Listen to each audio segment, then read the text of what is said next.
Welcome to Author Update, your weekly dose of publishing news that actually matters to your career.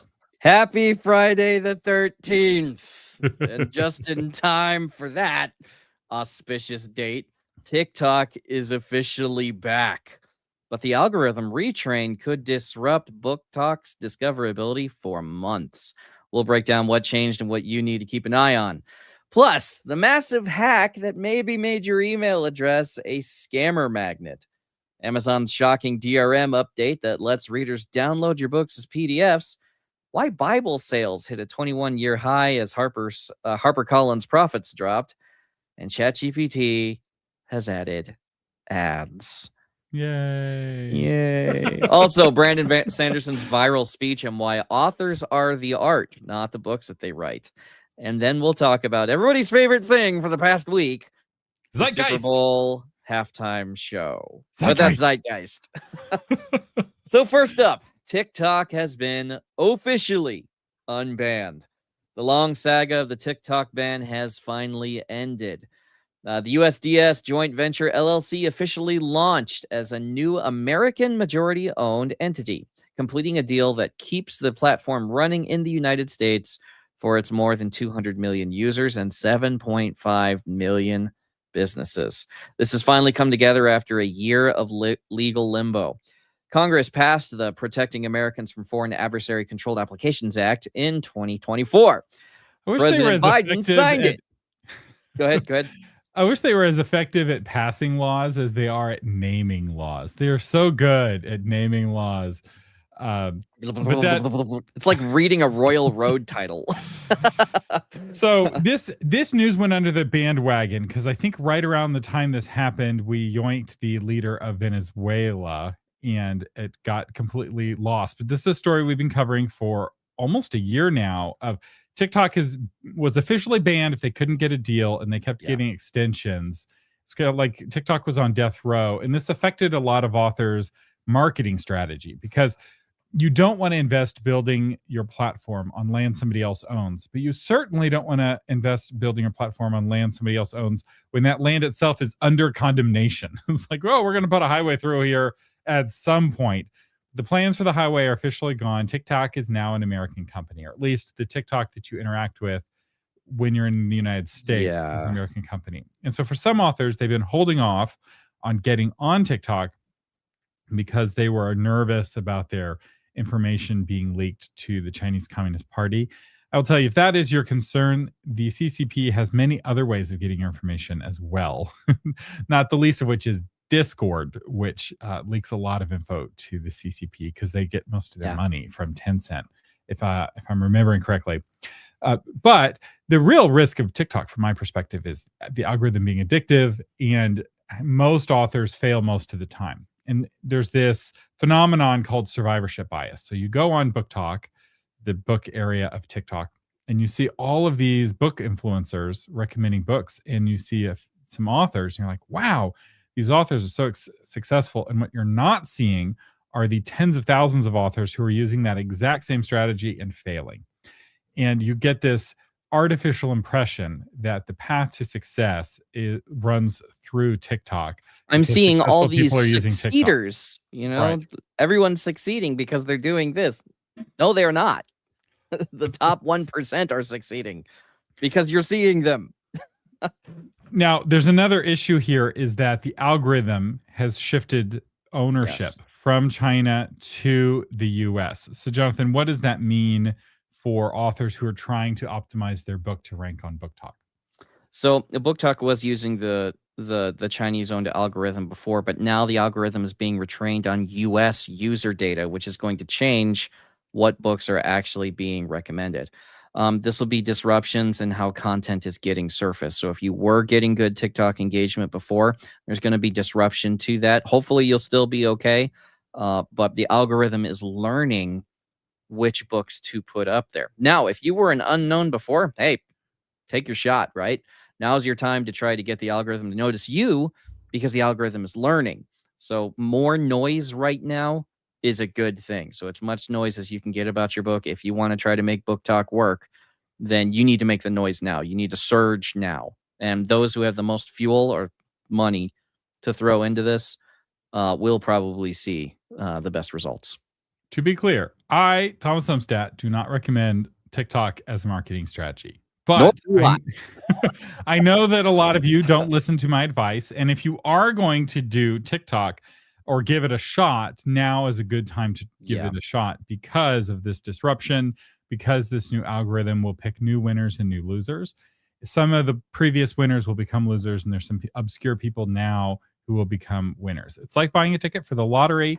You're not guaranteed to win. In fact, you're almost certainly guaranteed to lose, but there is a chance that you could win and become Book Talk famous. But if you have been following our advice on optimizing your website for AIO, then you have a better shot right now, because the algorithm is going to be pulling from multiple open sources so that sources are not locked behind paywalls. If your homepage and your book pages are optimized for AI to read it, you have a great shot here. You have a better shot here. Also, you have tickets for this lottery without having to pay for them. So many books that go viral on TikTok do so without any involvement of the author at all. In fact, sometimes the publisher is like reaching out to the author and be like, you know, you sold 10,000 copies last week. And the author's like, no, why?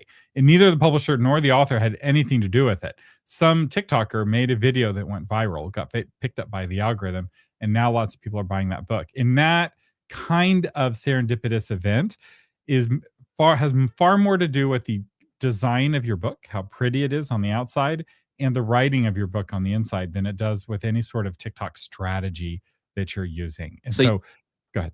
You have to understand that TikTokers or content creators are all trying to dodge TikTok death, which is repeating what some other creator has already done. Now, to some extent, you do have to do signal propagation to stay relevant. So you do have to talk about Fourth Wing or whatever is coming out, but you don't want to like be a total proponent of it unless you are the account that talks about that. Most of these guys are looking for new finds that they can be like, no, I am a curator. I found the little known thing. I found the one that nobody knows about that everyone should be reading. And that's typically what will make a little known book go viral. And everybody's trying to hit that market. But really, it's dependent on the TikTok creators' curation. It's how they found it. So you really have to have a more subtle recommendation process where you just leave the book somewhere for them to see it. Again, great optimization of your website, because I'm telling you, these guys are going on to AI and they're saying, hey, Grok, hey, ChatGPT, tell me about 10 little known indie books that released in the past month or past 3 months or something like that that I can recommend to my audience. And you do that and you have a well-optimized website with plenty of metadata for the AI to crawl through, and you don't have barriers to those bots, you have a better shot at being discovered. You know, whereas you're actually just standing out there and you're well dressed, you look good, and you're just there to be seen, and eventually you'll get picked up. Speaking of getting picked up, your email address was likely lost or given over to scammers. So you may have noticed that you have, in the last few months, gotten a dramatic increase in the number of surprisingly well-targeted scam emails that don't just have your name and email address correct, but also are describing your book with an eerie amount of accuracy. It's almost like they read it. It's almost like they read it, which they did not do. And that book club that will, quote unquote, discuss your book for the low price of $50 is not real. It's actually somebody in Nigeria using ChatGPT. But everybody's been wondering, how did they get so many authors' email addresses? And now we think we know what happened. Jonathan?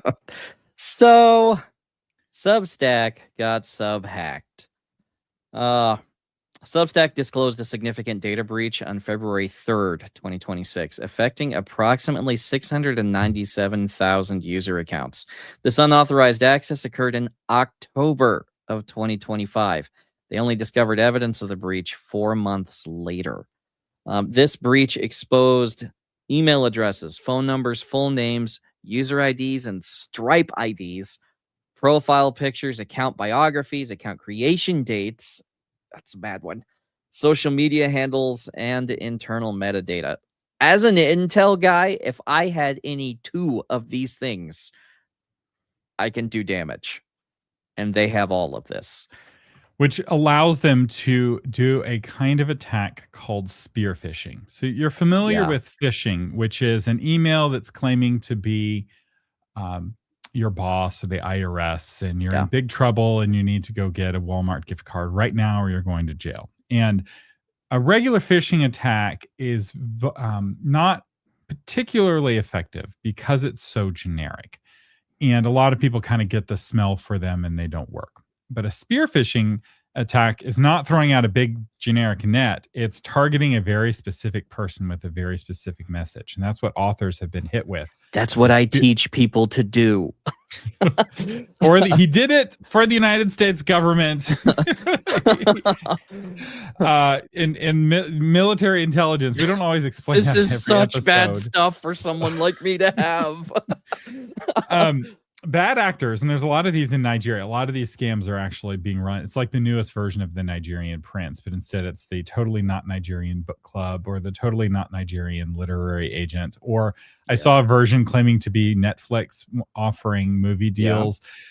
Basically, they figure out what you most want to hear, and then they tell you that in a very customized way. So what makes spear phishing so effective is that they will describe your book in 2 or 3 paragraphs in glowing detail that really makes you feel like they've read your book. They haven't actually. What they've done is they've had an AI summarize the reviews on Amazon and the description on Amazon, and using the metadata, they're able to do a very good job of kind of squinting and creating that kind of glowing review. And people tend to not be overly critical of positive feedback. If it says your book was, breathtaking, you're not like, was my book really breathtaking? You're not suspicious in that way. So this, and the other thing is that this Substack hack didn't just affect people with Substack accounts. It also affected people that were Substack subscribers to other Substack accounts. So it doesn't just affect you. It also potentially affects, if you have a Substack newsletter, all of your subscribers, their email addresses and bios and full names and phone numbers were all leaked. Now, to Substack's defense, one, they fessed up to it eventually. The hack happened back in October. They found out about it supposedly in February. They're now sharing. But they also follow best practices for the really valuable information. So passwords were not compromised. Credit card numbers were not compromised, because likely what they were doing, assaulting and hashing and encrypting those individually, so that those were not, even if the hackers were to get access, all they would get is a salted and hashed encrypted version of the credit card number, which is not particularly valuable. So this is really bad for Substack. So let's talk about some things that you can do, because almost all of you are subscribed to some Substack. Just about every author either has a Substack or they're subscribed to another author Substack. And if you somehow have avoided Substack completely this whole time, let us know in the chat, because you are a rare unicorn, which isn't necessarily a good thing. There's a lot of great Substack. Yeah. Maybe that's not something to be proud of. But some things to do. One, listen to my episode about how to have secure passwords and cybersecurity. I have an overarching good cybersecurity for authors episode. This big picture, all the things you should do to keep yourself secure. But one of the most important things for authors is to never use the same password more than once. This is a very common practice for authors. They created a password 10 years ago, and they keep using this over and over again. And this is a terrible, terrible practice, because while passwords weren't compromised in this particular breach, a lot of other information was, and your password has been compromised in other breaches, and hackers can get data sets and combine them. And now suddenly they have your email address and your password and your username. And between the three of those, they can start logging in and just trying websites and seeing what works. Guys, and what doesn't. You have to understand that your entire life can be built down to blocks of data. Okay. And if I get some blocks of data, especially authors who are not tech savvy and just want to log into all their websites and the 99 websites that they're in because they have 112 tabs open, and they use the same password for all of them, and that password is based on stuff from your life, if you give me data blocks or data snippets from your life, like the stuff here that was leaked, I will figure out your password and I will get into your entire life. So The question is, how do I have a different password? I have thousands of accounts. How do I have a different password for each one? And the answer is you use a password manager. And the one that I recommend is called 1Password. And it's an encrypted vault that allows you to have a different super secure password for every single website and every single account. And it syncs across your devices. So you have access to the same passwords on your phone that you do on your computer. And it's a really good practice. The other thing to be aware of is most hacking attempts, especially most fraud attempts, don't actually start on the internet. They start over the telephone. And so if older people like answering the telephone, so these attacks tend to really harm the elderly. Young people, millennials and lower, hate talking on the telephone. They don't want to talk to their parents on the phone. They don't want to talk to their friends on the phone. And they certainly don't want to talk to strangers on the phone. And so when young people get a phone call, they don't answer it. And when they get a voicemail, they don't listen to it. You know how many ringtones have been sold since millennials were using phones? but now with this information, a hacker could call you up, sound like your family member with just a few bits of information, if they can find a recording of your family member somewhere, and then claim to be in dire trouble and you need to help them out and send money right away. Yes. So you cannot trust anything you hear on the phone. And even if you think you're talking to a family member or a family member texts you asking for information, you can't trust that anymore. So having a family safe word or some sort of code phrase, or asking information that only that family member would know and could answer very quickly. So if you ask, where do we go on our first date, to your wife, when she texts you, and if it's like thinking, and then it gets back to you 2 minutes later, don't trust it. Your wife doesn't need to do 2 minutes of cramming of research to find the answer to that question. So human beings use very little information to actually validate the identity of the person they are speaking to. Usually it has to do something as simple as a vocal pattern. And one way that I teach people to recognize this kind of thing is to look at the story of Jacob and Esau before their father Isaac in the Bible.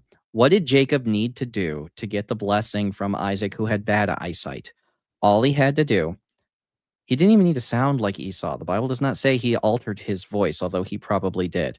All he had to do was bring chili, the thing that his dad liked to eat, and put actual goat hair on his arms and neck. And that was enough for Isaac to verify his identity. And Jacob scammed Esau out of the birthright by scamming the boomer, Isaac. These kids with their goat hair scams. That's something you can learn from, because people use so few identifiers to actually validate the identity of the person they're speaking to. So when you get these phone calls from somebody who's in trouble, you need to have a little bit deeper of a mechanism of determining whether this is really who I'm speaking to, because AI can now imitate anything. If they have anything, they can imitate it.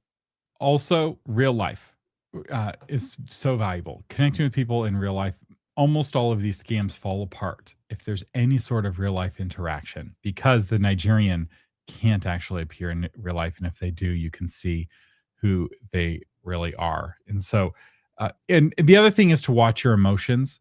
Scammers almost always try to make you put you in a hurry, put you in kind of an urgent state, either with fear or with greed.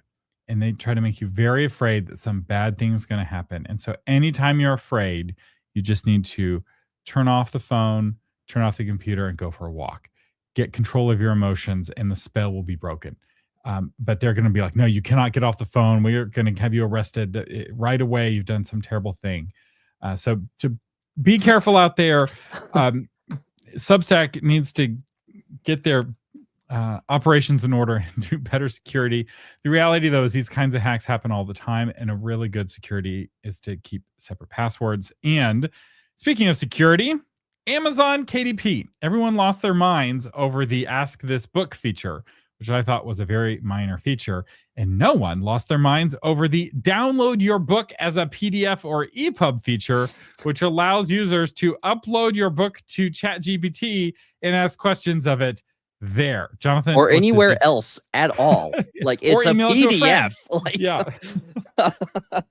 So it went live on January 20th, 2026. And authors now have more control about how readers access their content outside the Kindle ecosystem. DRM supposedly protects ebooks from unauthorized copying and sharing. There were ways around it. Now, Amazon is choosing to give the option to remove DRM so that somebody could download a PDF of your book and read it on the reader of their choice, or they could put it into an AI and ask questions of it or generate book club questions. There's lots of positive uses for this. It's not certain whether it actually stops piracy because the piracy was going to happen. It's now easier. It only takes one pirate to break the DRM. Yeah, and then everybody's going to get DRM free version of your book available on the pirate sites. So getting rid of DRM itself is not a big impact, I think, on piracy. What's interesting, though, is that if you turn off DRM on your book, which you can also do in your previously published books, and I experimented with this with my own book, Amazon now has a download button in the Manage Content and Devices page on Amazon. And I did this. I went through the whole process. I downloaded my book. Currently, it's bugged. And so when I downloaded my book, it downloaded it as a .zip file, which was corrupted because it wasn't actually a .zip file. It was a .epub file. So I went in to Finder. I changed .zip to .epub. So that's already a big technical step most people aren't going to know how to do. Then it became an EPUB that I could open on my computer. I could read it on my computer. I could upload it to whatever reader I wanted. And then I wanted to see which AI models could do anything with an EPUB file without any sort of conversion. And so I tried uploading it to Grok. Grok can't handle EPUBs. ChatGPT can't handle EPUBs. Gemini can't handle EPUBs currently. They all want you to copy and paste, which that they can support. But Claude could. So I uploaded it to Claude and it said, create discussion questions for this book. And boom, it gave me these amazing discussion questions for my book. And I will say, I've left DRM off. I don't think piracy is the enemy for most authors. I think obscurity is the enemy. And I think making it easier for your legitimate readers to interact with your book and do fun things with it actually helps you in the long run. And I don't think that I'm actually particularly harmed by somebody even emailing a PDF to a friend. I don't think that hurts my sales overall. I think even that is beneficial to sales. And because let's game this out. Let's say 1 million people pirated my book, the digital version. Would that help me or hurt me? That would help me because I would sell so many physical copies. I would suddenly be famous. My book signings would be packed full of people. And this idea that piracy is our enemy, for most authors, most of the time, that's not the case. Where it is the case are authors who are no longer obscure. Once you've solved the obscurity problem, piracy becomes something to manage. But for most authors, you might consider turning this off and seeing if it helps boost your sales. Yeah, the only one that piracy harms are the ones that are successful enough to be pirated, to where they're losing 1 million sales. You know, I mean, I understand on principle on the low level, don't steal my stuff, don't steal my property. On the other hand, you've been putting how much money into trying to promote your book, or money you don't have, and if somebody pirated your book and did it for you, that sounds like a benefit to me, like in the practical end of things. Also, if 100 people upload my book to the free version of ChatGPT and start asking questions about my book to ChatGPT, suddenly ChatGPT becomes very familiar with my book, which then causes ChatGPT to recommend my book. Like, I'm at the Novel Marketing Conference, I bumped into somebody who came to the conference who doesn't watch Author Update, doesn't listen to Novel Marketing, doesn't listen to the Christian Publishing Show, doesn't use the Patron Toolbox, just came to the conference purely because ChatGPT told him to. The conference was optimized to rank on AI, and that's all he needed. He went to ChatGPT, said, this is a good fit for you. He went to the site, he read the page, he said, yes, this looks like a good fit for me, and he came to the conference. And if people will do that for a conference that costs $500,000, $700,000, they will do it for a $10 book. And so having AI be familiar about your book to recommend your book is a potentially more of a win than it is a loss from a marketing perspective. Now, there's a tactic here that someone mentioned in the chat, which is something you can do. Can you watermark your stuff? Yeah, you just put your author name on every page, which is an option in your formatter. You can just put your author name at the top, your book name at the top of each page, because one of the major problems with this tactic is that sometimes the pirates will remove your author name and put theirs in, or they'll remove your book title and your author name and put theirs in. So you do kind of want to have in the content of each page, you do kind of want to have that watermark going. I don't know if you can do it on an ebook though, because of the way the pages are designed to flow. You should definitely have it in your paperback. Also register your copy. Another reason to register your copyright. If a pirate were to try to upload your book, if you've registered your copyright, you can very easily appeal to Amazon with your copyright registration information from the government, and they'll put the kibosh on that very quickly. Yeah. So there's a lot of reasons to register your copyright for every book. You make sure to do it at copyright.gov. There's a million websites that will charge you a lot of money to do it. You can do very inexpensively at the .gov website. Same with IRS. IRS.gov. Don't go to totally this is the IRS freetaxadvice.com. Not the website for you. Not the IRS patron tool. Yeah, only the United States government can have a .gov address, and so that's what you want to use for this sort of thing. If you want help with it, though, I do have a bot called Not a Lawyer that can help answer your questions and kind of guide you through the process of getting your copyright registered. You can find that at patrontoolbox.com. But when it comes to spending money for your copyright registration, only give it to the government. You don't have to give it to anybody else. And the government registers copyrights every day. It's a very straightforward process. It's not complicated. In fact, you don't even really need my bot to walk you through the process. Most authors are able to figure it out on their own. But if you want a little bit of help, Not a Lawyer can give you non-legal advice, walking you through the process for you to do it yourself. And for more tips and stuff like this, make sure you like and subscribe, ring the bell, so you continue getting stuff like this to protect you and your book from this kind of stuff. That's right. We're only 28 minutes into this episode, and we finally remembered to mention liking and subscribe. Somebody commented on a video, one of our clips earlier this week. It's like, why does your channel have so few subscribers? And I'm like, it's because we forget to ask people to like and subscribe. They should know. Have mercy on us. Click like. Okay, publishing has we covered this story a couple of weeks ago about kind of what's happening in the industry, and we got it from industry data sources about how Bible sales are through the roof, but other than Bible sales, publishing overall is seeing a profit dip. And we now have it from the horse's mouth. I think it was, what is it, HarperCollins? Yeah, HarperCollins.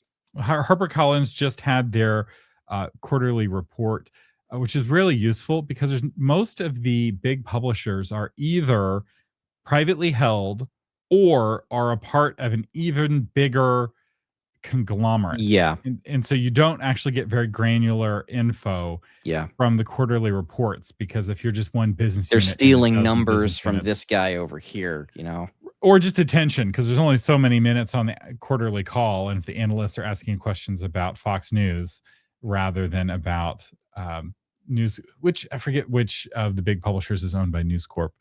Might be HarperCollins, actually. I should double check. I think you're right, actually. Yeah, so maybe all we're getting is the crumbs from the News Corp story. Yeah. But so we've already covered this briefly, but we want to go over it again because it confirms with legally binding info. Lying on a quarterly report is big time. Like, you can go to jail for that. Whereas lying to a journalist, corporations, that's not even a sin. I think it's a sin. but corporations hire people to lie to journalists for free or professionally. So, Jonathan, give us a quick summary of what happened to the to HarperCollins. Okay, so HarperCollins posted their largest revenue quarter in its history. Sales climbing to $633 million for the final quarter of 2025. Now, they're saying that growth came from a strong commercial front list, a breakout streaming-driven romance phenomenon, and most importantly, surging faith publishing. But what they're not saying is that their profits dipped, their audiobook growth softened, and they're kind of openly betting on AI licensing money to shape the future. Because what happened here, and this is something that their CEO said, was that, hey, we're actually going to get a big revenue boost from the Anthropic case because we own so many of the books that Anthropic trained on. So the disbursement, when it happens, is going to come in this quarter over here, and that's going to boost our profits over here. But then they actually want to license the AIs and make the AIs pay for Harper to learn on HarperCollins books the legal way. So they're actually banking on that.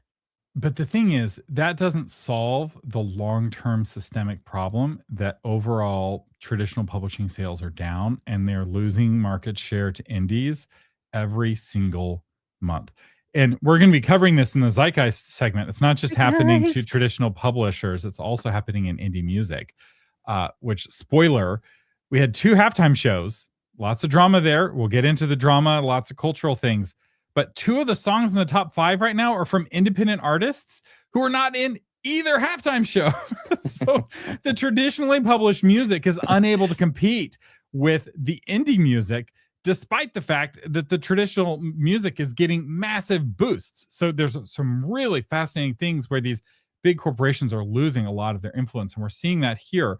But HarperCollins, some numbers to jump into.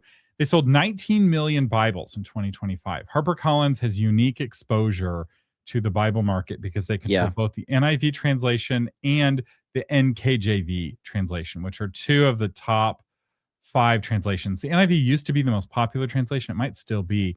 And NKJV, which is the new King James version, is also controlled by HarperCollins. And they control both Zondervan and Thomas Nelson. Jonathan is a King James only. So he only believes in the copyright-free translation, which HarperCollins also publishes. And all the publishers have a King James Bible. That doesn't make you particularly special or unique. But 19 million sales is double the sales in 2019. So we've seen a doubling of sales in the last 5 years, 6 years. Gen Z is a big part of this growth. And it's interesting because Bible sales don't charge audiobook sales because the best way to encounter the audio version of the Bible is not really through an audiobook. I don't know about you, Jonathan, but like I have listened to various Bible podcasts for years where it's like every day, you listen to this podcast for a year and you get through the Bible. There's a ton of those. Sometimes they have prayer at the end. Sometimes they have some explaining what you just read. That's the Catholic ones are actually the most popular. The Catholic one is great. I went through the whole year with Father Mike Schmidt. They bring a lot of sanctity to it. It feels sacred as it's happening because I think they treat it with a lot more reverence. And the extended edition of Daniel was fun. I didn't know Daniel had bonus chapters. That's like watching Return of the King, Lord of the Rings extended edition. Yeah, it's a Daniel DLC. It's like now with extra chapters. Only like pre-orders get this one. There's a whole mystery chapter in there where anyway. Daniel's like this detective solving the mystery. He's like a Sherlock Holmes type figure. Suspiciously at new chapter in the Bible. There's a dragon. It's great.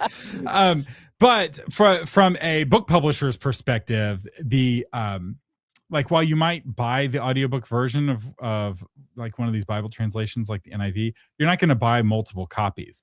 Whereas you might buy an NIV Bible that's like a pocket Bible. You might buy a study Bible that's NIV. You might buy you might buy multiple physical Bibles that have different features sets. I have burner Bibles for my kids, Yeah. You have kids Bibles. You have kids Bibles to replace the kids Bibles because they destroyed the first kids Bible because there was a water incident that you don't want to talk about, right?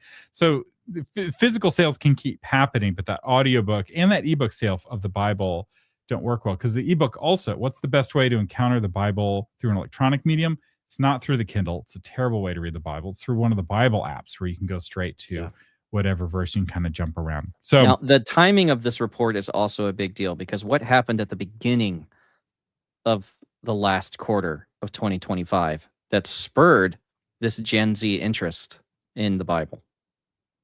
It was the Charlie Kirk assassination. That was September 10th, which is the beginning of the quarter. And so we had this. Well, what was this guy talking about? Whether you hated him or loved him, what was this guy talking about that made him so polarizing? Why is everyone reacting to this so hard? And that drove a lot of this because you had what was like the beginnings of a quiet revival or a loud revival, depending on what part of X you were on. And you had people wanting to see what the point was. What was the source material? What is he saying here? Like, even the halftime show. So the number, not to spoil our Zeitgeist segment, we will get there and there's some tea and we will drink it or spill it, whatever you do with tea nowadays. You They're on the Harbor. No. But the number one song on iTunes right now is a Chris Rock song that he added a verse to. And the verse that he added was, there's an old dusty book in your house that you need to get out and read, right? It was a commercial for a book, specifically the Bible. And so we may continue to see this increased Bible sales, and it's helping prop up HarperCollins, which would otherwise be having a really rough quarter. Yeah. Because so many of their other sectors are really down and Bibles are holding up. That's what I want sector. is and corporate profits pushing spirituality. That'll be authentic. Fact check. It is News Corp. HarperCollins is an imprint of News Corp. So we are just getting the crumbs from the News Corp quarterly report. I should have had that ready to go at the beginning. I know you in the chat. The live chat's very friendly. The clips chat is very hostile. So those of you watching us in the future, we see you. We read your clips, your comments. I don't die in obscurity. No, in audiobook news, we talked a few weeks ago, maybe a couple months ago now, that Baker and Taylor has collapsed, and now these aftershocks are hitting audiobook creators because Baker and Taylor was the way that audiobooks would go to libraries. Now there's an app or a company basically called Library One, and they're absorbing Baker and Taylor's digital infrastructure. So if you have books in Baker and Taylor, now they're going to go out through Library One. Overdrive is trying to tighten its control of school and library access, so we're going to see how this goes. I know Overdrive is like one of the preferred ways to see audiobooks or your book at all put into libraries. So we'll keep track of this and let you guys know how that's going. And you know, there's a thread here. Okay, publishing is not collapsing. I know we're seeing sags, we're seeing slumps, we're seeing bursts and surges in other areas, which are probably being over amplified to show that, hey, we're not dying as an industry. Publishing is not collapsing. It's realigning. It's tightening. It is focusing. It is trying, much like the Roman Empire in 300 AD. The barbarians are at the gates, but Constantinople will be safe. It won't fall for another 1,200 years. You see, Thomas lurks looking for his opening. Okay? You don't have to give me much, and I will connect it to ancient Rome. So be tracking these. These are weaknesses and vulnerabilities that indies don't have. And these are things that can be exploited, because when a vacuum opens up, when a gap opens up in something big, you can step into the gap and provide the supply for the demand that was previously there, if there was demand for it. Don't step into a gap nobody wants, okay? But make sure that you're the supply for the demand if the supply has collapsed. And that's a way that you can grow readership, loyal readership, because you are continuing to provide on a non-corporate level, which people are really going to appreciate. People love the homemade craft stuff right now. Farmers markets are doing great. Etsy is somehow still alive, so you can buy garbage jewelry online for some reason. You know, these things are still going strong. People want authenticity. They want to support creators. That's still a movement. There's also a realness to something that's made by an actual human rather than made by a corporation, which actually leads us to our next story. We have a Brandon Sanderson super segment. Yeah. Which we're going to talk about what I wanted to talk about in that. Okay. So it's all leading to Zeitgeist. It's all leading to Zeitgeist. So we don't talk about individual authors very often on this show because it's real easy to get lost in the weeds, and most readers have not heard of most authors. But Brandon Sanderson is often gives you a sense of where the whole industry is headed. He often will get there 5, sometimes 10 years before the rest of the industry. And he's a very important person to watch from a marketing perspective, but also from a writing and craft perspective. And one of the big questions for a really long time is, why are there no Brandon Sanderson movies or TV shows? Because most authors who've sold as many books and as he has already have multiple movies out by now. And to be fair, he did write Wheel of Time books, and the Wheel of Time has been made into a $1 billion series on Amazon. Mm-hmm. But those aren't really his books, and the part of the story that's being told by Amazon isn't the part that he wrote. Correct. And so the big question is, when is Brandon Sanderson going to get his movie deal? And what's very interesting is that Sanderson has been holding off on signing deals. And what he's been holding off on is creative control. He wants to maintain creative control. And this is a big zeitgeist shift in terms of how people see Hollywood generally, but also authors specifically. So it used to be, if you sold your movie rights to Hollywood, you could trust that they would make a good movie based off of your book. And you had a fairly high degree of confidence that they could either make a good movie or they could make a better movie than you could make if you had had their budget. Sure. Hollywood has lost that reputation in the last 5 years. The Hollywood slop situation is so bad right now. And Hollywood is really struggling to find an audience for its films, that people like Brandon Sanderson are no longer driven by the number at the bottom of the offer. And instead, what Sanderson fought for and what he got from Apple TV, because the big news is Sanderson signed a big deal with Apple TV. And the big thing he got from Apple TV was creative control. We saw the beginnings of this with the book show The Expanse, where the author negotiated for him to be in the writing room for the TV show. So I don't think he was a showrunner, but I think he was in the writing room. And the result was The Expanse is actually a very well-written TV show and very faithful to the books. And by having him in the room, it kept them from trying to reimagine or fix all the things they're doing in Narnia, right? It's like, oh, let's make Aslan a woman. It's like, nobody wants that. We'll get to that in the Zeitgeist segment. We'll get there. So I think that there's something to be said about not being so hungry that you're able to hold off until you're famous enough and you have negotiating leverage enough to maintain creative control, because it makes Sanderson's book or these adaptations more likely to be successful. And Apple TV wrote him what sounds like a blank check. They're not doing just a movie or just a TV show. They're doing a movie plus a TV show plus more if those do well. You also have to understand Apple TV is uniquely positioned to be able to take advantage of this, because first of all, they're known for actually doing pretty good shows and movies. It's at least semi-unique content from what I hear from the subscribers. There's like 3 subscribers, but they're all enjoying what they're seeing. I mean, they adapted the Foundation series. That series is famous for being unadaptable to TV because of the way that it's written, because the story takes place over thousands of years with no recurring characters. The adaptation isn't great. Like, the show's not a great show, but the attempt is admirable because that is unadaptable. And they at least made an attempt. Now, Apple TV also doesn't need the money. They don't make their money from their streaming. They actually usually lose money on their streaming, and it's supported by the rest of the company. Now, there is a rumor Henry Cavill wants to play Kaladin in the Stormlight Archive adaptation. Thomas thinks he should play Dalinar instead. The point is, Henry Cavill is renowned for his adherence to source material, which has been in the news. You know, he dropped from The Witcher over it. He's known for clashing with screenwriters over what they're doing to the source material. So if Henry Cavill comes on board, Apple TV is going to get an absolute blast of subscribers. It's going to be obscene.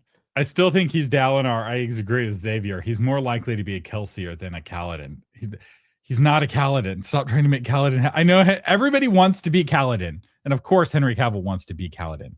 But that's not how I would. Well, we'll see what happens. He's still on 40K right now, so we'll see what happens. And he's doing Highlander. That's coming out soon. There's a lot happening here. But looking at how the industry is starting to shift based on how much money they're losing, but not just that, how much interest. They're now losing cultural power, because it no longer matters how good the CGI is on something because of AI. Which brings us to our next story. Is AI better than Hollywood slop? You see, it's not about racing against the bear. It's about racing against the other hiker. And Hollywood it is not as fast as it used to be. And just in the last 2 weeks, we've had 2 new models that came out. The first was Kling 3.0, which was from a Chinese tech company, Kaishio, which was just unbelievable. It was making things, I will show you an example from it here in a second, that's just mind-boggling. But then a week after that, C-Dance from a different Chinese company came out that's even better. And the thing that's interesting is that because these are Chinese companies, they have no obligation to follow any sort of American copyright law, which is also breaking Hollywood in a second way, because people are creating movies of famous actors fighting each other, and it looks like it was actually filmed. It doesn't look CG. It doesn't look AI. It looks like an actual scene. And what it's competing with is AI. So John A. Douglas posted something on X, and I want to see if I can demonstrate this with y'all. I'm going to be using our new technology. So I'm going to be playing a game with you and with Jonathan, where I'm going to share with you screenshots from current fantasy shows, and I want to see if you can identify the fantasy show. So Jonathan, let's see. Can you? I got this. Can you see this? I see nothing. Okay, hold on. All right, here we go. There we go. What fantasy show is this? Wheel of Time. It's not Wheel of Time. Anybody in the chat is delayed. I have no idea. Okay, so that's the point. All right, so now we're going to go on to the next one. So Thomasonian says Witcher in the chat. So how about this one? What is this from? Oh, that's Wheel of Time. It's not. This is the point. This is a totally different show, and it looks identical. Okay, so now this one. What's this one from? That's Wheel of Time. Okay, I do know that one. Okay. All right, fourth one. What show is this from? Fourth show. Oh, wait. I know her. I hate her. I know that guy. I don't know what this is. That's the point. So the Hollywood slop is so generic. The actual promo photos from the shows, you cannot differentiate one fantasy show from another. Okay, so I want to compare that with what one guy was able to make with Kling 3.0. And I'm going to see if I can play this video. I will say this video is PG-13. I'm rating it PG-13. So if you have small children, you may not want to have them watch this. Let me see if I can watch it. It's good for them. Put this. Assassins! Assassins!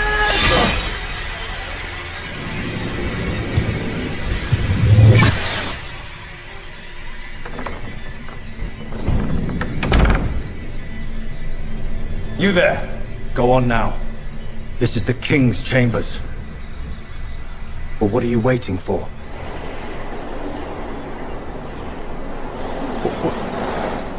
What are you? I'm sorry.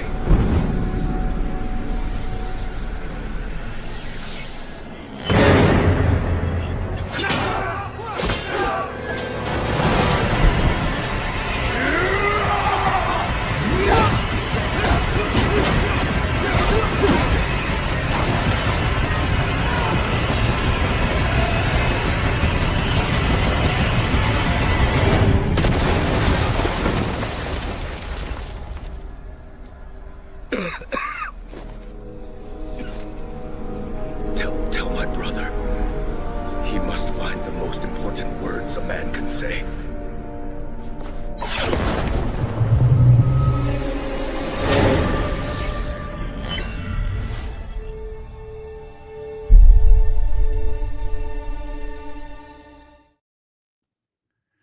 And that was completely made with AI. So there were some rough cuts there, right? It wasn't quite Hollywood quality, but from a design perspective, it had a unique look and feel. And I think a big part of the reason why it had a unique look and feel was because it was made by just one person.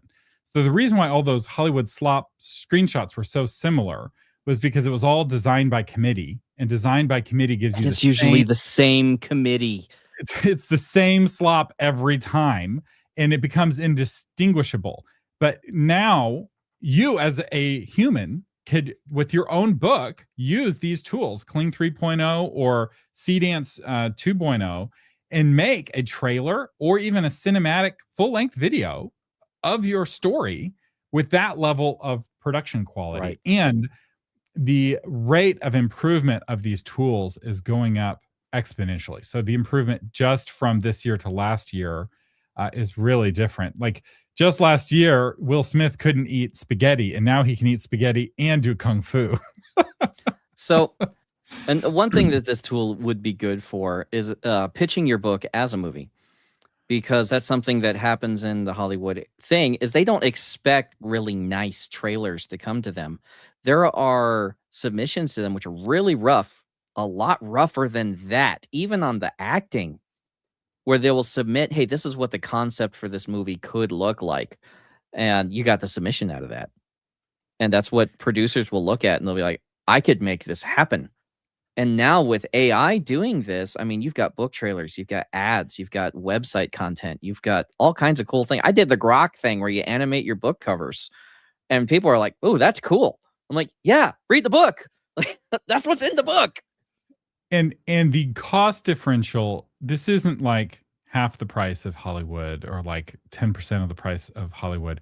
This is 0.01%, which means for the same price of a Wheel of Time TV show, which I think was $100 million for a season of that show, you could make 4,000 or 5,000 equally length shows with AI, most of which would be awful, but some of which would be really good, and maybe one or two of which would be better. And that is kind of the world that we're adapting to, of the swarm of bees, right? It's not that this one barbarian unit invading this one region of Rome is a risk. It's that there are barbarians invading on both the Persian front and the Gaulish front and the Illyrian front, and the Picts are a problem in Britain, and it's all happening all at the same time, and it's overwhelming. And that's why Hollywood is so spooked, and why they're going to try to fight it in court, because they know they can't really compete with quality. Because the temptation is, oh, look at those mistakes in the video, right? This cut was rough. This dialogue didn't line up very well. And that's the wrong approach, because it's going to be better in 6 months, and it's going to be way better in a year. And eventually it'll be perfect, where you can't tell the difference. And some people already can't tell the difference. A lot of people are watching a lot. Did you know how many Super Bowl commercials were AI generated? Several of them. If you didn't know what to look for, you didn't notice. And it wasn't the commercials by the AI companies. Those use real footage from real humans. My feed is filled with Wolverine fights Thanos videos and stuff like that. The matchups people wanted to see in the movies that they didn't do for whatever reason, people are now doing through the AI, and you can actually see what people want through it. There's measuring demand, but you have to understand Hollywood controlled the supply for so long that that's why their quality fell, is there was no competition. There is now competition. And now people on AI can produce anything as good as what they're making now with better stories. Like you're seeing this with Daily Wire and the Pendragon Cycle. People are really enjoying that show. Out of all the fantasy bombs that have happened and people yelling at the source creators, I don't see anyone doing that over Pendragon Cycle. There's not enough noise over it. As a matter of fact, it got a shout out on Joe Rogan a little while ago. So well, now it's getting a shout out on Author Update, which is only slightly less popular than Joe Rogan. You know, like he we're a little, you know, he can make some improvements to his show, I'm thinking. But the thing is that now the supply is up for grabs. Because now we can make videos, you can make movies. There's guys who just like to do it, even if they lose money at it. Kind of like being an author, right? So they don't control the supply anymore, which is and the demand hasn't changed, except that the demand wasn't being met by Hollywood. And when you stop performing at the level you're supposed to, it doesn't matter how much money you dump into it. Nobody wants to watch your stuff. They just announced Spider Noir with Nicolas Cage, and I do not care. Oh, I care. I care. So much. I do not care. It's Nicolas Cage. Okay, like I like Nicolas Cage. Okay, his best. We just rewatched the American the ones where he's National Treasure as a family. Those are quite good. We have some good comments. Jaina says, I'm caught in this weird space between being thrilled with what I can do with AI and being completely fatigued with the whole thing. And I think that captures kind of the feeling of the age, the zeitgeist, if you will. Because what happened with music yesterday and what is happening to authors today is what is going to happen to Hollywood tomorrow. And the gatekeepers are losing control. And that's a good thing and a bad thing. gatekeepers did provide value, and they protected the people inside the city from slop. And now the slop is going to come in. But they also protected the people inside the city from unique and innovative art that was different. And the gatekeepers blocked it because it was different. And now that unique and innovative art is going to be able to get through. And so new tools will be able to be used. You can see the level of panic that Hollywood is in by just looking at the Avengers Doomsday cast. Literally everything says this person will return in Avengers Doomsday. Everybody's going to be in Avengers Doomsday. Why? Because they screwed the pooch so much over the last 5 years. They can't get anyone to care. They're bringing back all the old actors. They're bringing back old characters. They're putting all the characters they have into it, trying to create some kind of event that nobody cares about. So they have lost the monopoly on video storytelling, which is a huge deal. That's a seminal shift because Hollywood has always controlled it, unless you're into Bollywood. And man, you're going to see some changes in Bollywood with AI. I mean, they were already doing crud like this, and it's about to get wild. All right, we're running out of time, so we need to get to a few more stories because we do want to get to Zeitgeist, which we've been teasing and have not yet gotten to. ChatGPT now has ads, like we said. as was foretold on the author update and was mocked at the Super Bowl commercial, has now been confirmed. ChatGPT has updated their privacy policy, and yes, your conversations will help determine which ads you see. Jonathan? Shock. So is that your shocked face? This is my shocked face. Wow, they're monetizing because they've been bleeding money for however long. The ads are currently appearing for logged in adult users on the free tier and the newer $8 per month Go subscription plan. If you're on Plus, Pro, Business, Enterprise, and Education, you're not going to see ads, okay? This, Sam Altman previously described advertising inside AI tools as unsettling in a 2024 interview. Now, a lot can happen in 2 years or a year and a half, depending on how long it's been since then, especially in the AI world. I don't know if you've noticed how many news stories we've had updating you on AI tools. Things move very quickly in the AI world. And he's like, this is a last resort business model. Well, guess what? We're at the last resort. We got there already, year and a half. Pilot advertisers are reportedly paying a minimum of $200,000 to participate. Costs are running around $60 per 1,000 impressions. Adobe is one of the first pilot partners, and OpenAI says it's going to support expanding the ad program. So authors are probably not getting on this ad program right now. You guys still need to follow AIO best practices on your websites to populate organically. For ChatGPT. Yes. Organic population is always better than ads because that's true word of mouth, not recommendations from people who have a bias. So here's the dirty little secret. Everyone's losing their minds over ChatGPT adding ads, but one of the other major AI companies has had ads the whole time. And that is Google. Yeah. So when you do a Google search, you get the AI summary at the beginning. That's the number one use of Gemini tokens is for that AI summary that you got in your Google search. And what do you see right underneath that AI summary? Ads. Google's been putting ads on their AI output from the very beginning. And Google, you can advertise with right now. Most authors do not advertise on Google. They have no concept of Google. They've never gone through a course on Google. They've never even tried Google advertising. And Google advertising is actually one of the biggest overall advertising platforms on the whole internet. And so it's something that you might consider now more than ever, but Google has always been worth experimenting with as an author, because it may be that if Facebook ads or Amazon ads aren't working for you, you can find your target audience on Google, depending on your genre and your book. No, it depends on your target. How does your target search for things? Yeah. Are they using Google, Amazon, or Facebook to find new books to read? And that just depends on your genre. Are they problem solving? Are they looking for escape? What is it that they're looking for? But it's all target dependent. If you're going to be using the free or Go tiers for brainstorming, research, drafting, your conversations are now being analyzed to serve targeted ads. Your queries about plot structures, genre trends, marketing strategies, that's going to influence what products are going to get pitched to you. So just be aware that that's going to happen. Anthropic had some really funny ads making fun of ChatGPT. Yeah, Sam for Altman this. actually talked about it too. It was kind of He crashed out on Twitter, and if the other person's cracking jokes and you're writing essays, you lose. Like PR strategy. I mean, you lost. You can't be that guy. But what's happening is that Anthropic is positioning itself as the kind of more sophisticated thinking man, wealthy man AI, whereas ChatGPT is positioning itself as the AI for the everyman, the cheap one for people who can't afford $20 a month. And all markets eventually kind of sort themselves into these three tiers of quality, value, and price.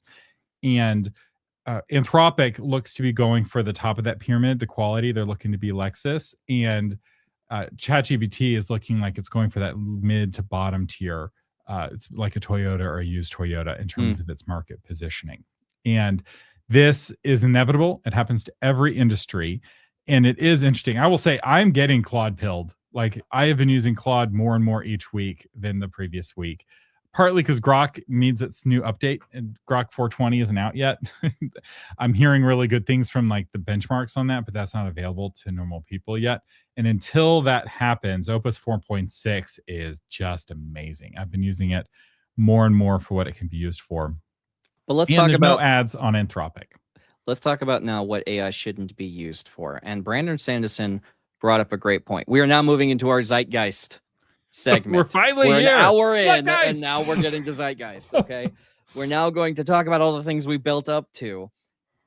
Brandon Sanderson delivered a keynote speech at his Dragonsteel Nexus convention. That's the Brandon Sanderson convention he runs. That's his company, is Dragonsteel. And he delivered the keynote speech, and the speech is entitled "We Are the Art." And his point is that AI-generated content is here, and it can produce pretty good books. He tried to check between Robin Hobb, which is one of the biggest prose stylists in fantasy, and then AI generated stuff, and he admitted he couldn't tell the difference.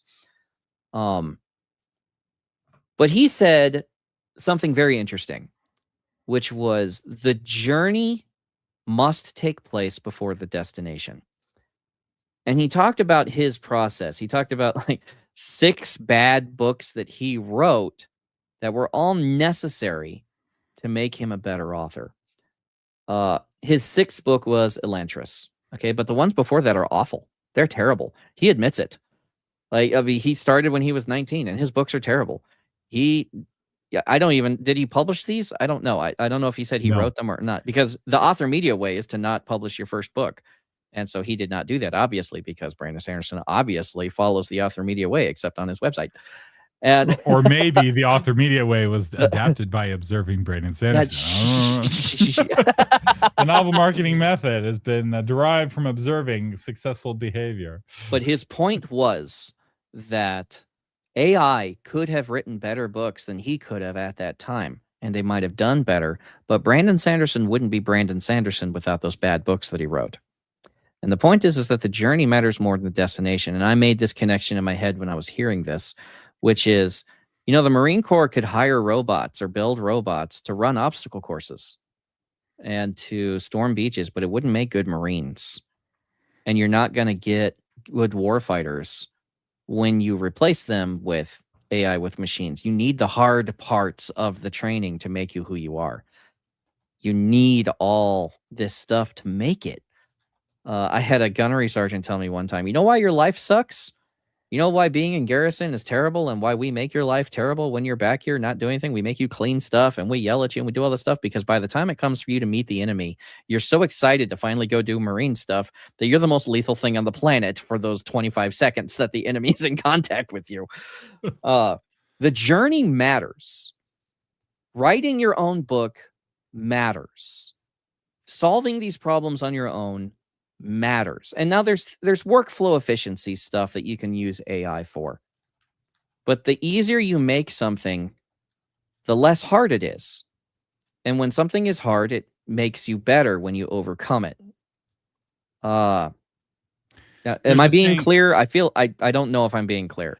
There's a saying I say often on the podcast, and I don't think it's original to me, but it's that the carpenter doesn't just build the house builds the carpenter. Exactly. And doing a thing makes you better at doing the thing. And I think this actually connects with the problems that Hollywood has been having. that character matters. And this is what Sanderson kind of danced around a little bit in his talk, because he wasn't giving a morality speech, but suffering can build character, in the words of Calvin's dad. And difficulty, struggle, and character is important. And I think one of the reasons why a lot of the Hollywood films are failing is that the writers are not people with good character.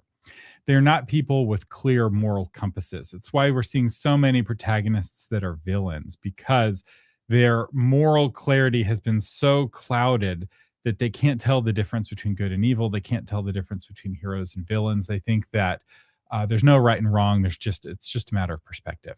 And that flawed character reflects itself in the writing. And on the other hand, if you are a person of good character, if you have good character, that is reflected through the writing. There's this view that beauty comes from the inside. And if you have a beautiful soul, that your body will reflect that beautiful soul. Like this is like the view of the ancients, right? And if you have an ugly soul, that your body will eventually reflect that ugliness. Right. Obviously, everyone ages, but not everyone ages in the same way, right? And so if you look at the old fairy tales, and the evil witch, her soul has corrupted her body, and she is scary to look at because she is suffering the consequences of evil. And AI is not a shortcut to developing character in your heart. You can use AI and still become a good person, right? AI, any tool is morally neutral, but suffering, the more you avoid suffering, the more you deprive yourself of opportunities to grow in character, right? If Calvin never suffers, he never gets the ability to grow in character as his dad wants him to do, right? So that's why he has to shovel the snow. If he has a snow shoveling robot, then he doesn't get the opportunity to build character by shoveling snow. And this is where decadence comes in, which connects with the fall of the Roman Empire, because what all the things we're doing with AI now, the Romans did with slaves. Yeah. Julius Caesar would go out and he'd win these great wars, and he would fill Rome, the city, with all these Gaulish slaves that he had captured. And suddenly you could just have your slaves do all the work for you. And the result of that was a corruption of the Roman people who owned those slaves. There's a great quote from C.S. Lewis rebutting Aristotle, because Aristotle said some people were born to be slaves. And C.S. Lewis said, who am I to argue with Aristotle? But I have yet to meet anyone who is able to be a master. It's like being a master corrupts you, right? Having a slave to go and fetch the food for you and to fan you corrupts you as a person. And yet we are living in a civilization where we have all these mechanical slaves who cool the air for us and play the music for us and cook our food for us and write our books for us. And it's like, at no point are we suffering, or no point are we developing character. And we can see something's lacking in our art. There's something missing. And the AI is not going to provide that missing piece. But if you don't suffer, if you don't become the art, if you don't develop your own character, if you don't become a good person, you won't be capable of making beautiful art. And rant over. Is it? Well, this rant's over because our real Zeitgeist story isn't even responding to the other Zeitgeist story, which we do need to get to because it's timely, is the halftime shows. That's right. Yes. America is on its path to a national divorce.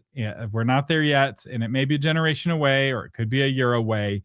It could be generations away, but a guidepost on that path is the fact that the one thing that brought us together as a people, the one thing we all used to watch together, we're no longer watching together. And the beginning, and I suspect this is the beginning of the end of a single halftime show. I think with the success of the Turning Point alternative halftime show, I'd be very surprised if we didn't have a dozen different halftime shows next year, as every organization, every corporation feels like that they can, for their audience, make a better halftime show. And there's no more monoculture where everybody in the country wants to watch Michael Jackson and he can just stand there in silence for a minute and everyone loses their mind. Those days are over. And now we are entering the zeitgeist where there are different factions, and it's reflecting itself in literature and in music and in sports. Super Bowl commercials will now all be AI generated for cost because everybody's going to put their money into their own halftime show. So the halftime shows will be the new Super Bowl commercial, right? Like you were looking for the funny Taco Bell commercial before. Now you're looking for the Taco Bell halftime show. And we all know Taco Bell's going to win because of Demolition Man. So here's what happened for anybody who's not tracking or hasn't been on the internet in the past week. Okay. The NFL's official halftime show featured a Puerto Rican reggae superstar named Bad Bunny. He performed almost entirely in Spanish, and he opened with dancers cutting sugarcane, which is a symbol of Puerto Rico's colonial history, ending with him shouting, "God bless America," and then launching into a list of a bunch of countries who are not America. With the message being all of these are America. So there's no such thing as America, just the Western Hemisphere. So that's very Latino, by the way. I lived in Mexico for about 9 years as a teenager, and they all said the same thing, which was, we're all Americans. You guys call yourselves Americans? We're all Americans. North America, South America. And it's just like, no.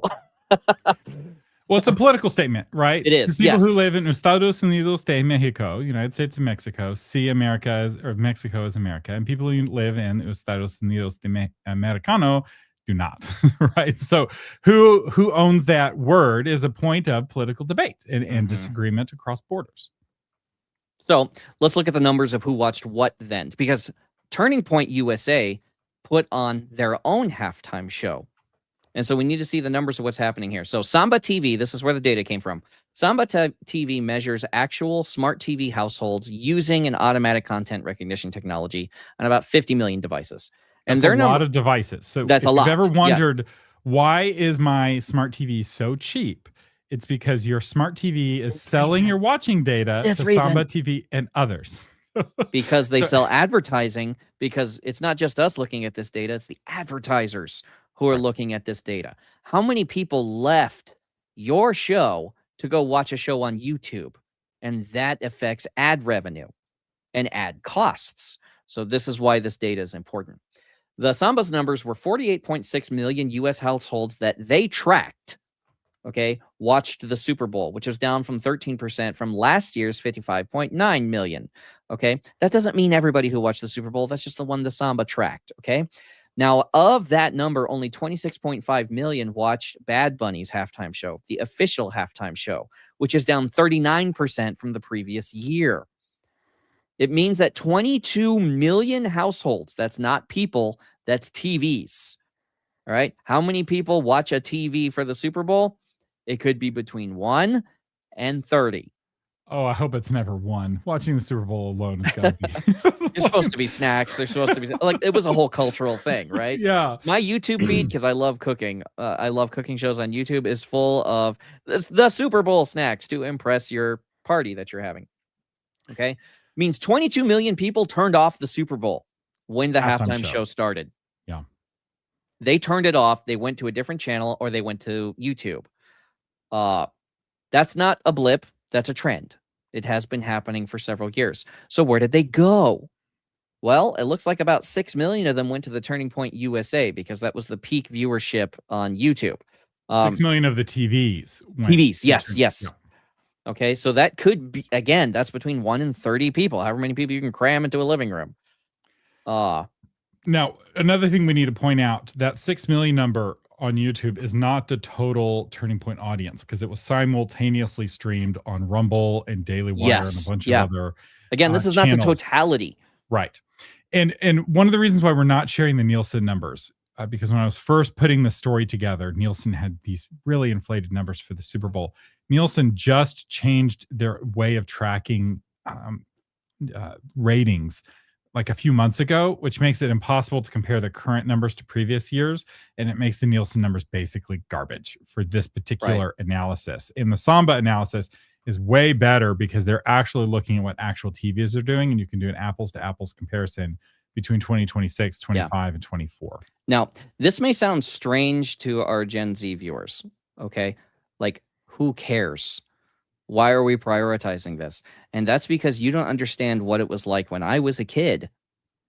Like when I was a teenager and I was in my 20s or whatever, the Super Bowl would go on and we'd all get together at school or at church and talk about the funniest commercials. Like, it wasn't just the game. I wasn't into sports. I didn't care about the game. I did care about the commercials. And so you used to get together and talk about it. We'd be like, that one was hilarious. And you would be quoting it like, was huge for like half a decade. My Boy Scout troop gathered for the Super Bowl, and we were all playing not Xbox, like GameCube. Yeah. Give you an idea how long ago this was during the game. But then the commercials would come on. We'd pause the game, watch the commercials, and then go back to playing the GameCube. And so it became the last kind of shared cultural moment that the whole country was a part of. And now it's splintering, but it's splintering even more if you look at the music sales. So we've talked about TV ratings, but the music sales are more telling for authors, because the music business is very similar to the ebook business. So there's two ways people buy and consume music right now. They either stream the music off of something like Spotify, which is very similar to Kindle Unlimited in terms of how authors and artists are compensated, or they buy songs through a platform like iTunes, which is very similar to buying the ebook on Amazon. People still buy compact discs, but unlike with books, where holding the paper is a superior experience, most people don't feel that holding the compact disc is a superior experience. Right. And vinyl hasn't yet kind of gotten to the same point of paper. So we'll put physical sales aside for both, for the sake of this comparison. And so what we see is that right after the Super Bowl, the #1 song on iTunes, which artist do you think it was? Was it Kid Rock or was it Bad Bunny? The answer is it was Kid Rock. So the smaller, because the Turning Point halftime show was smaller, right? Nobody's claiming that it was the bigger halftime show, and yet Kid Rock was selling more songs on iTunes than Bad Bunny was selling on iTunes. In fact, another one of the top 5 songs was another artist that was on the Turning Point halftime show. Bad Bunny did have a song or two in the top 5, but here's where it gets really interesting. Do you know who else had a song in the top 5 on iTunes? Tom McDonald, who is independent, fully independent. Yeah. And he was not on either halftime show. And this is where it gets really interesting, because without the help of being on big TV and without the help of being on big conservative TV, he was able to build a platform that rivals both of those combined. He's selling zillions of copies to a radical fan base. So he has, and I really encourage you to follow Tom McDonald, because his model of monetizing his audience is the most similar model to the novel marketing method when it comes to having a tribe that you thrill. So he's got the Hangover Gang, which is his name for his target audience, and they love him. And they're like an army for Tom McDonald, and they will march it into the gates of hell. And if they need to buy a copy of the song to help him go up the ranks, they'll buy a copy of the song to go up the ranks, even if they're also streaming it on Spotify and watching it on YouTube. They'll do all three and buy the compact disc from him directly. So he does direct sales just like authors do. He connects with them directly on YouTube just like authors do. And he connects his music with kind of a greater mission. So there's a purpose and a meaning to it. He's not just a rapper, and and he's not always a rapper. So he's been exploring genres, but they're all genres that are very appealing to kind of the blue collar audience that he creates music for. And there's a larger picture too, because what we've talked about is a like a slanted presentation of the data so far, because it was just iTunes sales, right? Well, you have to talk about streaming too. Okay, so how did streaming do? Well, Bad Bunny dominated Spotify and Apple Music. He got 5.7 million US plays in a single day, and his overall streams surged 175%. Kid Rock did not appear on Spotify's daily top artists at all. His cover got just 332,000 Spotify streams at all. And you'll be like, oh, okay, well, that's two different platforms with two different audiences. It's not just that, it's two different kinds of users, because you have people who are on iTunes who are purposely there to buy it. They know they can listen to it on Spotify. They know they can listen to it on YouTube or Apple Music or whatever. They're buying the song, so they have it permanently and they can listen to it as many times as they want. But that's also a statement of support, is when you buy someone's song instead of all the free methods of obtaining the song, you're actually supporting the artist much more. The thing you want to look at here is, what does your audience actually support? Okay, so we have two different kinds here, and people are looking at us right and left. I don't think it's the right way to look at it, but just for simplicity's sake, we'll do that. Okay. Kid Rock is right, Bad Bunny is left. If you're so lost, I think they know point. that. I think they know that. Just in case you're not, let me break it down Barney style for the Marines in the audience. Okay. Bad Bunny has the least support, even though he has the most streaming. Okay, because nobody's paying for that other than Spotify. People did their budget purchase, which was 15. What is it now? $9.99, 15 something a month for Spotify. And they listen to ads. Or they listen to ads. Yeah. Right. So it totally depends, but they're not contributing support. They think that streaming it is support, and you get so little per stream, it doesn't even register. There's also the lower level of commitment means that there's probably a lot of tire kickers, a lot of people who are curious about Bad Bunny music because they saw him for the first time at the Super Bowl. They didn't know who he was. Streaming it is lower commitment, and so it's a way of exploring. So it's the discovery. It's discovery, and it'll be really interesting next week to see, does Bad Bunny continue with the bump? Do people kind of discover, wow, I really like Bad Bunny. This is the first I've heard of him. Right. And here's where it's really important for authors. Last week, we talked about how Spotify is entering the publishing space in a big way, not just selling audiobooks, but also selling ebooks and also selling physical books in coming months. Right. And you need to realize that the kind of people on Spotify are not the same kind of people who are on Amazon. Yes. If you're Chris Rock, and you can't be excited. Kid Rock. You're Kid Rock. You can't be excited about being on Spotify. Why? Because your Timothy is not on Spotify. Kid Rock's Timothy is on iTunes, listening to Apple Music, but really buying songs on iTunes. He can make a lot of money buying songs on iTunes, just like Tom McDonald, right? Tom McDonald doesn't do particularly well on Spotify.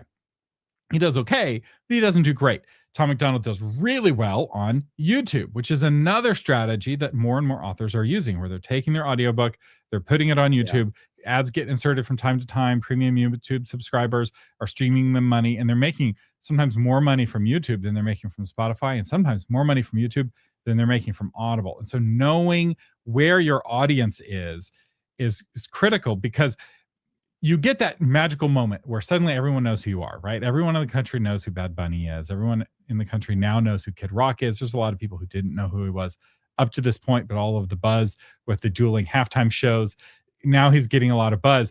But where do you monetize that buzz? Where did the money go?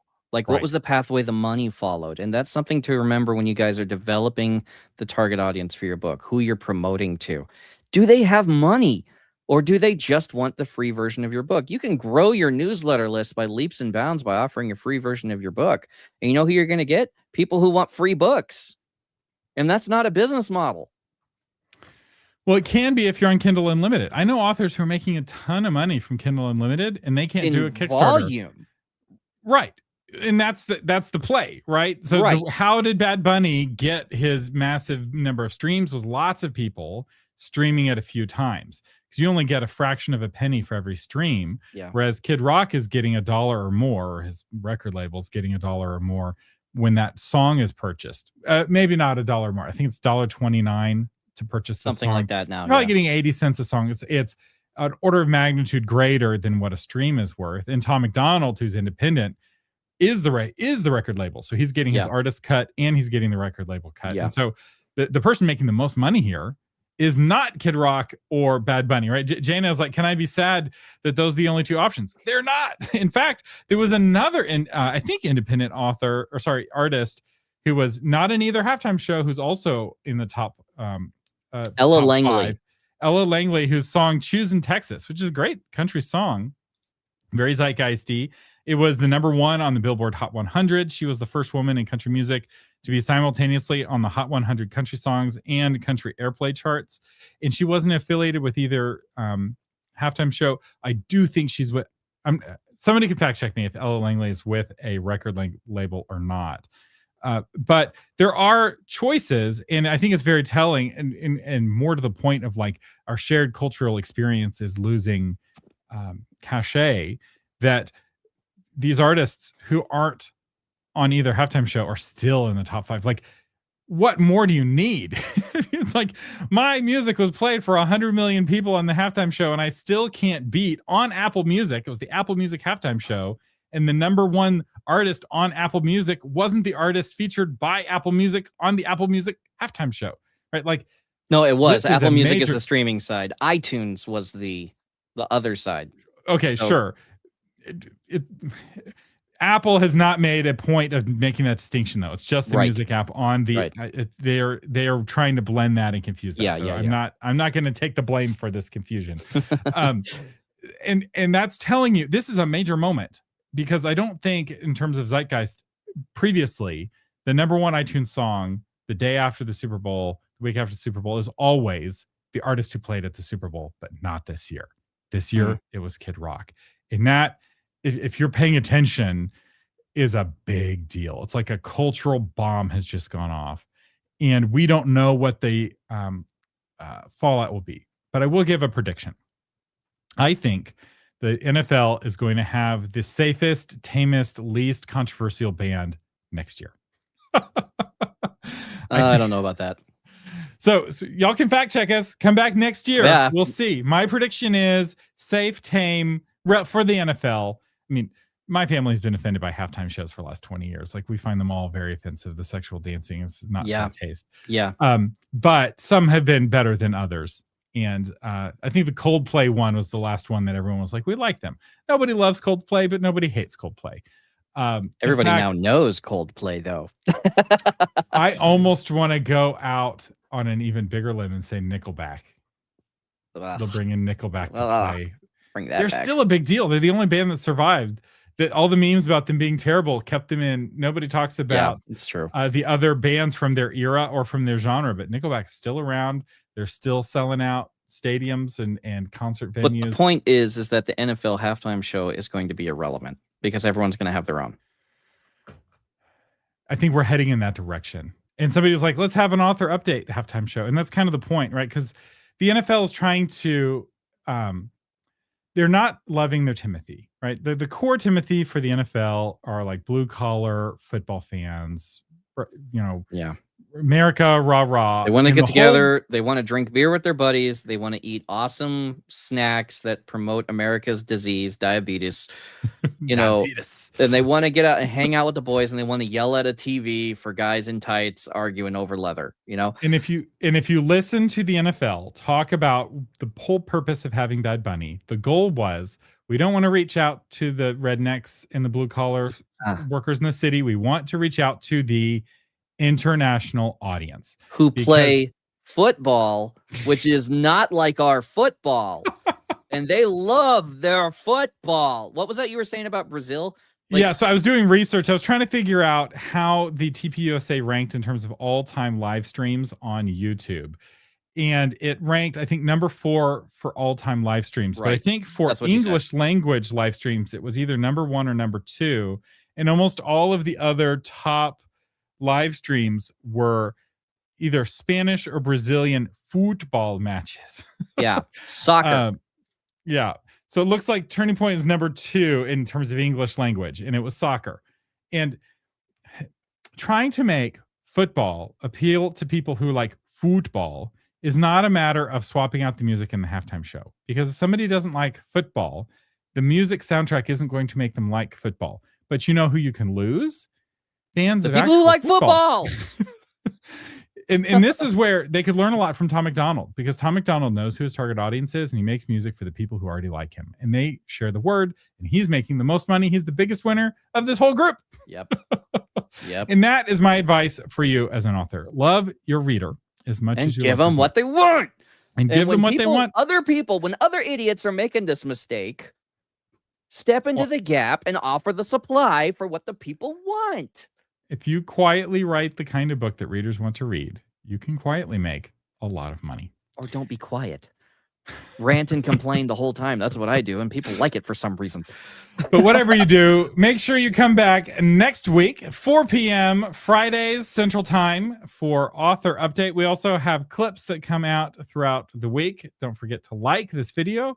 If you ring the bell, your phone will buzz and let you know when we go live. If you want to join live, we would love to have you. And if you're brave, go into the comments for the clips and defend us there, because whoo boy, those people have some things to say. Oh yeah. And like we recorded a whole bunch of new outros and stuff too. So go and check those out and tell us what you think. Give us feedback and stuff in the comments, because they were very fun to do. We're trying to upgrade our production value. We'll see how it goes. I'm Thomas Umstattd Jr. And I'm Jonathan Sugar. Live long and prosper.